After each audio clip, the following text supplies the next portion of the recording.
Hello students, आज हम आपको बीए पार्ट 1 का नेक्स्ट चैप्टर संघीय कार्यपालिका, राष्ट्रपति, प्रधानमंत्री, मंत्रिपरिषद पढ़ाने जा रहे हैं। इसको आराम से पढ़िए, सुनते रहिए। ये बहुत इंपॉर्टेंट चैप्टर है और हर साल इसमें से कई क्वेश्चंस, लॉन्ग, शॉर्ट और वेरी शॉर्ट क्वेश्चंस आते हैं। पॉलिटिकल साइंस का बहुत इंपॉर्टेंट चैप्टर है बीए पार्ट 1 का। तो देख लीजिए कि हम भारतीय शासन के बहुत महत्वपूर्ण विषय पर बताने वाले हैं। कौन सा है महत्वपूर्ण विषय? ये संघीय कार्यपालिका। ठीक है, संघीय कार्यपालिका, राष्ट्रपति, प्रधानमंत्री और मंत्रिपरिषद। भारत में सरकार के मुख्य 3 अंग होते हैं, यह आप लोग को पता ही है, पहले भी मैं बता चुकी हूँ। और एलटी ग्रेड के स्टूडेंट्स को जो मैंने तैयारी की थी, करवाई थी, उसमें मैंने जो वीडियोस डाले हैं अपने चैनल पे, उसको भी आप देखें, उससे भी आपकी बीए की तैयारी बहुत अच्छी होती जाएगी। सबसे पहले सरकार का पहला अंग विधायिका यानी लेजिस्लेचर, दूसरा आपका कार्यपालिका एग्जीक्यूटिव और न्यायपालिका जुडिशरी। ठीक है, आज हमारा विषय है कार्यपालिका। देखिए, इसमें कार्यपालिका का मुख्य कार्य क्या होता है? कार्यपालिका का मुख्य कार्य होता है कानूनों को लागू करना। क्या कार्य होता है? कानून जो बनाती है विधायिका, उसको लागू कौन करता है? कार्यपालिका। और प्रशासन चलाना, देश की नीतियों को लागू करना, ये किसका कार्य होता है?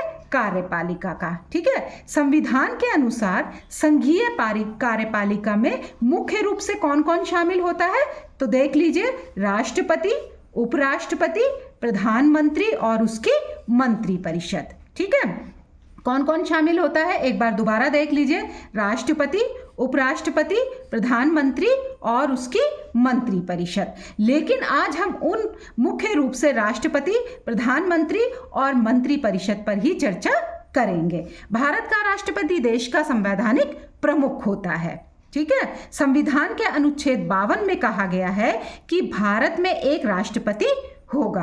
राष्ट्रपति का चुनाव कैसे होता है यह भी आप समझ लीजिए कि राष्ट्रपति का चुनाव सीधे जनता के द्वारा नहीं होता।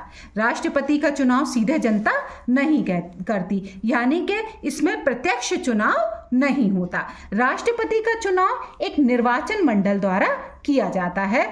इसमें शामिल कौन कौन होता है? देखिए, संसद के दोनों सदनों के निर्वाचित सदस्य इसमें शामिल होते हैं। याद रखिए, संसद के दोनों सदनों के निर्वाचित सदस्य। ये ना सोच लीजिएगा कि इलेक्शन में जो खड़ा हुआ था वो सब वोट दे सकते हैं, नहीं। संसद के दोनों सदनों के निर्वाचित सदस्य इसमें शामिल होते हैं और राज्यों की विधानसभाओं के निर्वाचित सदस्य भी इसमें शामिल होते हैं। जैसे यूपी का देख लीजिए कि विधानसभा और विधान परिषद, इन दोनों सदनों के सदस्य इसमें शामिल होंगे। किसमें? राष्ट्रपति के चुनाव में। और इस पद्धति को क्या कहते हैं? जो निर्वाचन होता है, जो चुनाव होता है राष्ट्रपति का, उस चुनाव को एक नाम दिया जाता है, उसको कहते हैं आनुपातिक प्रतिनिधित्व प्रणाली। ये सभी मिलकर राष्ट्रपति का चुनाव करते हैं। अब देख लीजिए, राष्ट्रपति का कार्यकाल कितना होता है? तो राष्ट्रपति का कार्यकाल 5 वर्ष का होता है, लेकिन उसे दोबारा भी चुना जा सकता है और वो दोबारा चुनाव भी लड़ सकता है। योग्यता क्या है? राष्ट्रपति बनने के लिए व्यक्ति को भारत का नागरिक होना चाहिए। सबसे पहले क्या है ना योग्यता? भारत का नागरिक होना। आयु कम से कम 35 वर्ष होनी चाहिए। लोकसभा का सदस्य होने की योग्यता होनी चाहिए। ठीक है, लोकसभा में जो सदस्य होते हैं वैसे ही योग्यता राष्ट्रपति की होनी चाहिए। राष्ट्रपति की शक्तियां क्या हैं? राष्ट्रपति के पास कई शक्तियां हैं, बहुत सारी शक्तियां राष्ट्रपति की हैं, जो कि हम आपको बताने जा रहे हैं। सबसे पहले है कार्यपालिका शक्ति। सबसे पहले जो कार्यपालिका शक्ति है, इसमें देखिए, देश का पूरा प्रशासन राष्ट्रपति के नाम से चलता है। किसके नाम से चलता है? राष्ट्रपति के नाम से। प्रधानमंत्री और अन्य मंत्रियों की नियुक्ति राष्ट्रपति करता है। नंबर 2 पे देख लीजिए क्या करता है? कार्यपालिका शक्ति में प्रधानमंत्री और अन्य मंत्रियों की नियुक्ति राष्ट्रपति के द्वारा की जाती है। जब नई सरकार बनती है तो राष्ट्रपति प्रधानमंत्री को शपथ दिलाता है। आप लोगों ने कई बार देखा होगा टीवी में भी देखा होगा कि राष्ट्रपति ही प्रधानमंत्री को शपथ दिलाता है जब कोई नई सरकार बनती है। विधायी शक्तियां इसके बाद आती हैं। कार्यपालिका के बाद कौन सी शक्तियां हैं? विधायी शक्तियां। देखिए, राष्ट्रपति संसद से संबंधित कई शक्तियां रखता है, जैसे संसद का सत्र बुलाना। ठीक है, संसद का सत्र कौन बुलाता है? राष्ट्रपति बुलाता है। संसद को स्थगित करना किसका कार्य है? राष्ट्रपति का। लोकसभा को भी राष्ट्रपति ही भंग कर सकता है।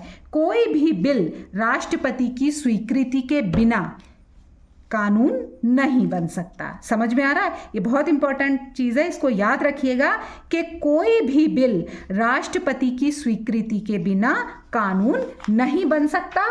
अंततः किसकी मोहर चाहिए? राष्ट्रपति की मोहर चाहिए। अब आती है तीसरे नंबर पे न्यायिक शक्ति। राष्ट्रपति के पास दया याचिका स्वीकार करने की शक्ति होती है। सजा को वो कम कर सकता है, सजा को वो माफ कर सकता है, सजा को वो बदल सकता है। यानी किसी को फांसी हुई है तो उसे उम्र कैद कर सकता है, उम्र कैद हुई है तो 20 साल या 10 साल की सजा कर सकता है। ठीक है, तो सजा को पूरी तरीके से वो माफ भी कर सकता है। अब आपके चौथे नंबर पे आती हैं आपातकालीन शक्तियां। आपातकालीन शक्तियां क्या है? संविधान में 3 प्रकार के आपात हैं। कौन कौन से?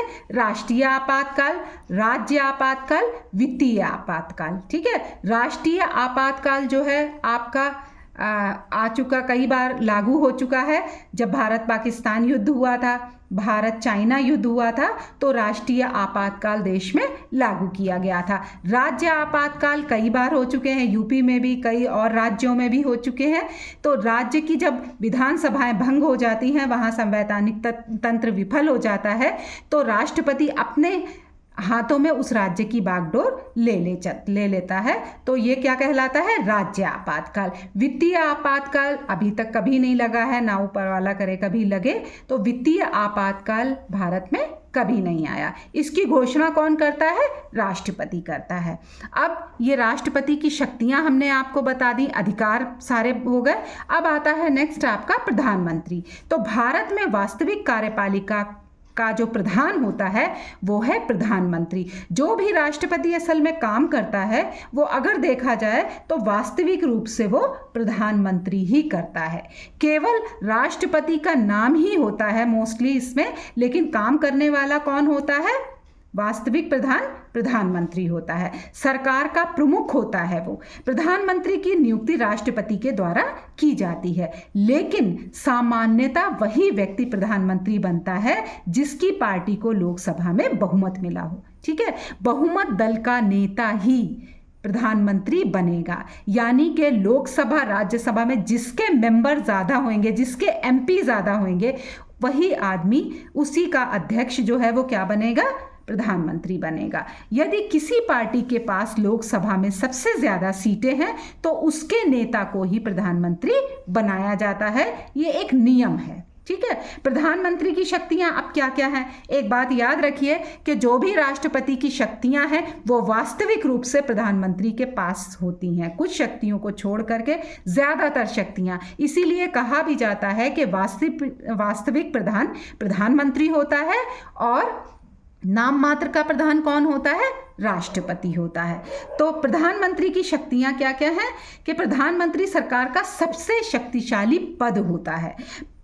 सबसे पहले मंत्री परिषद का ये नेतृत्व करता है, यानी प्रधानमंत्री मंत्री परिषद का प्रमुख होता है। वो तय करता है कौन मंत्री बनेगा, किसे कौन सा विभाग दिया जाएगा। याद रखिए, प्रधानमंत्री ही ये तय करता है कि कौन शिक्षा मंत्री बनेगा, कौन वित्त मंत्री बनेगा, कौन होम मिनिस्टर बनेगा और किसको कौन सा विभाग दिया जाएगा। ठीक है, तो ये बहुत बड़ी अपने आप में बात है कि वास्तविक प्रधान कौन है? प्रधानमंत्री है। अब देखिए कि राष्ट्रपति और मंत्री परिषद के बीच की ये कड़ी होता है। कौन? प्रधानमंत्री। प्रधानमंत्री ही राष्ट्रपति और मंत्रिमंडल के बीच की कड़ी माना जाता है और कड़ी होता है। प्रधानमंत्री राष्ट्रपति और मंत्रिपरिषद के बीच के संपर्क को माध्यम होते हैं, यानी संपर्क जब भी करना होगा प्रधानमंत्री से ही राष्ट्रपति करेगा और राष्ट्रपति को प्रधानमंत्री सारी बातें मंत्रिपरिषद के बारे में बताएगा। जो भी होगा वो कौन बताएगा? प्रधानमंत्री ही राष्ट्रपति को बताएगा। प्रधानमंत्री राष्ट्रपति को सरकार के निर्णयों की जानकारी देता है। उसके बाद आता है नीति निर्माण। देश की मुख्य नीतियां बनाने वाला प्रधानमंत्री ही होता है। ठीक है, देश की मुख्य नीतियां कौन बनाता है? प्रधानमंत्री और उसकी मंत्रिपरिषद ही बनाती है। अब ये संसद का नेतृत्व भी करता है। प्रधानमंत्री संसद में सरकार का नेतृत्व करता है, वो सरकार की नीतियों को बचाव करता है। फिर उसके बाद आता है आपका कि मंत्रिपरिषद, यानी काउंसिल ऑफ मिनिस्टर्स। प्रधानमंत्री के साथ मिलकर जो मंत्री सरकार चलाते हैं उन्हें क्या कहा जाता है? मंत्रिपरिषद कहा जाता है। यानी प्रधानमंत्री और जितने भी मंत्री उसके साथ शामिल होते हैं उसको हम क्या कहते हैं? मंत्रिमंडल या मंत्रिपरिषद कहते हैं। संविधान का अनुच्छेद 74 कहता है कि राष्ट्रपति को सलाह देने के लिए एक मंत्रिपरिषद होगी। मंत्रियों के प्रकार, ठीक है, देख लीजिए इसमें कि मंत्रिपरिषद में 3 प्रकार के मंत्री होते हैं। सबसे टॉप पे आते हैं कैबिनेट मंत्री। इसमें महत्वपूर्ण मंत्री होते हैं। सबसे पहला पद आता है गृह मंत्री, रक्षा मंत्री और फिर वित्त मंत्री। ये सब कैबिनेट मंत्री होते हैं और ये सबसे बड़े पद होते हैं। फिर दूसरे नंबर पे आते हैं राज्य मंत्री, ये कैबिनेट मंत्रियों की सहायता करते हैं। तीसरे नंबर पे आते हैं उप मंत्री, ये सबसे निम्न स्तर के मंत्री होते हैं और ये प्रशासनिक कार्यों में सहायता करते हैं। आगे देखिए कि मंत्रिपरिषद की विशेषताएं क्या हैं। मंत्रिपरिषद की विशेषताएं देख लीजिए। सबसे पहली और मुख्य विशेषता है सामूहिक उत्तरदायित्व। मंत्रिपरिषद लोकसभा के प्रति सामूहिक रूप से उत्तरदायी होते हैं। एक क्वेश्चन भी आता है, लगातार आया है, मैंने देखा है, बीए में भी आया है, पार्ट 1 में आया है मोस्टली, कि ये बताइए कि मंत्रिपरिषद के सदस्य साथ डूबते हैं और साथ तैरते हैं। तो इसका मतलब ये हुआ कि मंत्रिपरिषद के सदस्य सामूहिक रूप से उत्तरदायी होते हैं। समझ में आ रहा है कि मंत्रिपरिषद के जितने भी सदस्य हैं वो एक साथ अपना काम करते हैं और सभी कार्यों के लिए वही उत्तरदायी होते हैं। यदि लोकसभा सरकार के खिलाफ अविश्वास प्रस्ताव पास कर दे तो पूरी सरकार को इस्तीफा देना पड़ता है। ठीक है, इसके बाद देखिए प्रधानमंत्री की प्रधानता। मंत्रिपरिषद में सबसे महत्वपूर्ण भूमिका प्रधानमंत्री की होती है, सभी को पता है। आप लोग एक बार याद भी कर लीजिए कि प्रधानमंत्री ही मुख्य प्रधान होता है वास्तविक कार्यपालिका का और उसकी ही सबसे बड़ी भूमिका होती है सरकार चलाने में। प्रधानमंत्री चाहे तो किसी भी मंत्री से इस्तीफा ले सकता है। इस प्रकार भारतीय संघीय कार्यपालिका में राष्ट्रपति देश के संवैधानिक प्रमुख होते हैं। समझ में आ रहा है? इस तरह से इतनी सारी शक्तियां प्रधानमंत्री के पास हैं, तो इसको कहा जा सकता है कि भारतीय संघीय कार्यपालिका में राष्ट्रपति देश के संवैधानिक प्रमुख होते हैं। प्रधानमंत्री सरकार के वास्तविक प्रमुख होते हैं। मंत्रिपरिषद मिलकर देश का प्रशासन चलाती है। इन तीनों के सहयोग से भारत की शासन व्यवस्था सुचारू रूप से चलती है। किससे? राष्ट्रपति, प्रधानमंत्री और मंत्रिपरिषद ये मिल करके देश की शासन व्यवस्था को सुचारू रूप से चलाते हैं। उम्मीद है कि आप सभी को ये पूरा का पूरा चैप्टर याद हो गया होगा, समझ में आ गया होगा। कौन सा चैप्टर? आपने पहले ही मैंने आपको बताया कि संघीय कार्यपालिका, राष्ट्रपति, प्रधानमंत्री और उसकी मंत्रिपरिषद, इसके बारे में आपको सब कुछ समझ में आ गया होगा। अगर कुछ भी आपको समझ नहीं आता है तो आप हमसे कमेंट बॉक्स में पूछ सकते हैं। अब लास्ट में बारी आती है शॉर्ट क्वेश्चंस की। इसका जवाब आप हमें कमेंट बॉक्स में ज़रूर दीजिएगा। जल्दी से देख लीजिए ये शॉर्ट क्वेश्चन कौन कौन से हैं। भारत में संघीय कार्यपालिका का प्रमुख कौन होता है? ये सब हमने आपको पढ़ाया है, इसी में से ही सारे शॉर्ट क्वेश्चंस दे रहे हैं। पहला है प्रधानमंत्री, राष्ट्रपति, लोकसभा अध्यक्ष और मुख्य न्यायाधीश। इनमें से कौन भारत में संघीय कार्यपालिका का प्रमुख है? बताइए। नेक्स्ट क्वेश्चन है राष्ट्रपति का कार्यकाल कितने वर्ष का होता है? A 4 वर्ष, ठीक है।